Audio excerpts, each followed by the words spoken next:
بسم اللہ الرحمن الرحیم۔ لوگ آپ پہ طنز کرتے ہیں کہ دنیا ترقی کر کے چاند تک پہنچ گئی اور آپ ابھی تک شادی کرنے اور بچے پیدا کرنے میں لگے ہوئے ہیں۔ جو دنیا چاند پہ پہنچی ہے ان کے اماں ابا نے شادی کی تھی، پھر وہ سائنسدان پیدا ہوا تھا تو وہ چاند پہ پہنچا تھا۔ نیل آرمسٹرانگ کے ابا اماں اگر شادی نہ کرتے اور یہ کہتے کہ ہم چاند پہ پہنچیں گے، شادی نہیں کریں گے، تو وہ چاند پہ نہیں پہنچتے۔ اور آرمسٹرانگ اگر شادی کر کے بچے پیدا کر کے 4-6 سائنسدان اور نکال دیتا تو مریخ تک پہنچ رہے ہوتے۔ انگریزوں میں سائنسدان کی سائنس اس کی موت کے ساتھ ہی ختم۔ ان کے نسل روک رہے ہیں نا، اگر وہ نسل پیدا کرتے رہتے تو باپ اپنے بچوں کو جتنا اچھا پڑھا سکتا ہے نا، دوسرا نہیں پڑھا سکتا۔ انگریز اب دوسروں کی صلاحیتوں سے فائدہ اٹھا رہے ہیں۔ انڈیا کے سائنسدان امریکہ کی مدد، یعنی امریکہ میں جا کے پڑھ رہے ہیں، مسلمان لوگ جا کے، دوسری ملکوں کے لوگ جا کے وہاں پڑھ رہے ہیں، ان کی اپنی اولادیں نہیں ہو رہی۔ تو اگر وہاں کے سائنٹسٹ شادی بھی کرتے رہتے اور بچے بھی پیدا ہوتے رہتے، اور تو انہی کے بچوں میں اور بڑے بڑے سائنسدان پیدا ہوتے۔ کسی نے مجھ سے کہا علامہ ابن تیمیہ رحمہ اللہ نے شادی نہیں کی تھی تو وہ دین کا کتنا کام کیا انہوں نے۔ میں نے کہا ان کے ابا نے بھی دین کا بڑا کام کیا، مجد ابن تیمیہ جن کا نام تھا۔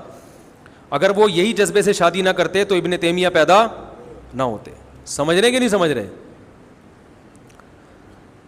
یہ تو ایسا ہی ہو گیا نا، لوگ دیکھو شادی تو آپ کی باڈی کی ریکوائرمنٹ ہے۔ یہ ایسا ہی ہے، دنیا چاند پہ پہنچ گئی اور آپ ابھی تک روٹی کپڑا اور مکان کی بات کرتے ہیں۔ تو بھائی جس قوم کو روٹی کپڑا مکان ملے گا چاند پہ بھی وہی پہنچے گی۔ تو جس قوم کی بنیادی ضرورتیں پوری ہوں گی وہی پہنچے گی۔ انگریز زنا سے اپنی ضرورت پوری کرتے ہیں، سمجھ رہے ہیں نا؟ اگر ان کے یہاں زنا پر بھی پابندی لگا دے وہ پھٹ جائیں گے، ہلاک ہو جائیں گے، وہ کہیں گے جاؤ ڈپریشن کے مریض بن جائیں گے۔ وہ ان کے یہاں زنا الاؤ کر دیا، تو اس وجہ سے ان کی جسمانی ضرورت پوری ہوتی رہتی ہے۔ تو پھر وہ پڑھائی میں بھی دل لگتا ہے، ہر جگہ دنیا میں ترقی کرتے ہیں، لیکن ان کا معاشرہ اخلاقی لحاظ سے تباہ ہو گیا۔ تو اسلام کہتا ہے بھائی آپ کی باڈی کی ریکوائرمنٹ بھی پوری ہونی چاہیے، لیکن معاشرے کی ریکوائرمنٹ بھی پوری ہونی چاہیے۔ معاشرے کی ریکوائرمنٹ یہ کہ زنا نہ ہو، نکاح ہو۔ تو اس لیے اسلام نے جلدی شادی کی بھی ترغیب دی، زیادہ شادیوں کی بھی ترغیب دی، تاکہ آپ کی جو جسمانی ریکوائرمنٹ ہے وہ بھی پوری ہو۔ تو جو آدمی کی جسمانی ریکوائرمنٹ پوری ہوتی ہے وہ زیادہ اچھے طریقے سے کام کرتا ہے، اس کا دماغ زیادہ فریش رہتا ہے۔ سمجھ رہے کہ نہیں سمجھ رہے؟ تبھی میں یونیورسٹی میں پڑھنے والے طلبہ سے کہتا ہوں شادی کر لو تو پڑھائی میں دل زیادہ لگے گا، ورنہ آنکھ مٹکوں میں زیادہ ٹائم ضائع کرو گے۔ حقیقت بتا رہا ہوں، آپ کہہ سکتے ہیں یونیورسٹیوں میں تو اتنا اچھا رزلٹ وہ 2-4 کا آ رہا ہوتا ہے، 98% آنکھ مٹکوں میں ٹائم ضائع کر رہے ہوتے ہیں۔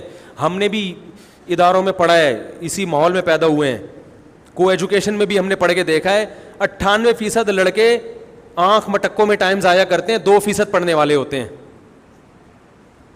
سمجھ رہے کہ نہیں سمجھ رہے؟ تو اگر یہ کو ایجوکیشن سسٹم نہ ہو اور بروقت شادی ہو جایا کرے تو یہ 98% پڑھیں گے، 2% ٹائم ضائع کریں گے۔ سمجھ رہے؟ 100% پھر بھی نہیں پڑھیں گے، یہ بتا دوں میں آپ کو۔